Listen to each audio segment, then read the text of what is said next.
As a benthic ecologist, I study everything that lives on the seabed.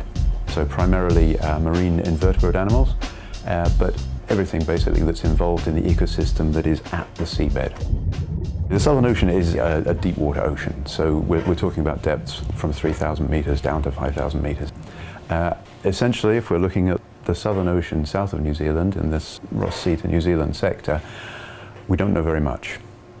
Our voyage on the Tangaroa in 2008 as part of the International Polar Year was the first that looked at the northern continental slope of the Ross Sea, and the first that looked at the groups of seamounts which are north of the Ross Sea.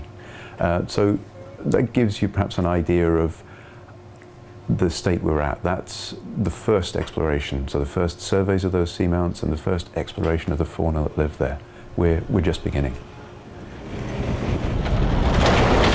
The main tools that we use to sample these areas, the most useful one we're finding is the high-definition deep water camera systems that we have. So these are, if you like, they're dangled on a wire below the ship. It's relatively straightforward technology in that respect, but it gives us an immediate picture, you can see here on the screen, of the structure of the community on the seabed. So rather than dragging trawls through it and getting a lot of broken animals that might be compressed over several kilometers of seabed, we can get a picture here without destroying anything of how those animals interact with each other and exactly how many of them there are. The biodiversity of the Ross Sea continental shelf area is high, most certainly.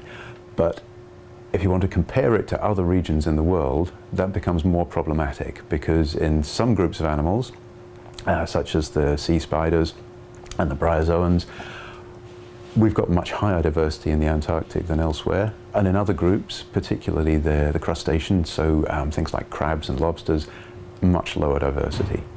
So it's a balance. And the reason why we have that differentiation is that the Antarctic continental shelf fauna have been isolated from the rest of the planet's systems for many millions of years.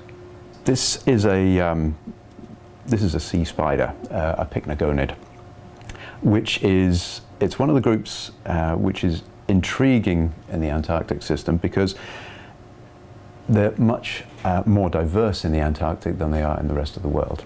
There's a much larger proportion of all the species that exist are in the Antarctic than elsewhere. You can also, another interesting point from just looking at this one here, this magnificent thing here, is they grow very large.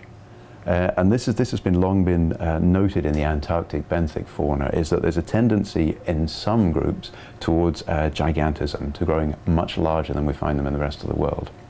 I don't know if you can get a close look on this here, but it's basically all legs. There's virtually no body to the thing. So the internal organs of the animal, they actually spread out into the legs here. It's well, unlike anything else we know about. Here's another example of a magnificent beast. This is actually a polychaete worm, so something you might find under a rock in a tide pool, but much larger. There's debate over whether the Antarctic is the reason why these things are larger, or it's just that there are lineages of these animals that have evolved in the Antarctic and don't exist anywhere else. One of the most fascinating finds from my perspective from the recent International Polar Year voyage was on one of these seamounts north of the Ross Sea. We found these extraordinary assemblages of sea lilies. These are crinoids, stalked crinoids, which, despite the name, is an animal. It's closely related to things like sea urchins and sea stars, brittle stars, the things that you'll be familiar with. But perhaps the main difference is it's anchored in one position. It's actually fixed solidly to the seabed, to the rocks. To put them in context, the only place that we've actually seen these before is in the fossil record. We've never seen anything like this before on the seabed alive. We have fossil records from all over the world where these things were extremely common, and this kind of assemblage with sea lilies, brachiopods, and very little else, it was the norm. And now we've found this on an isolated seamount, a small part of an isolated seamount north of the Ross Sea. It's the kind of scientific find that sparks our interest, makes us start to generate the questions that make us go out and search for more answers.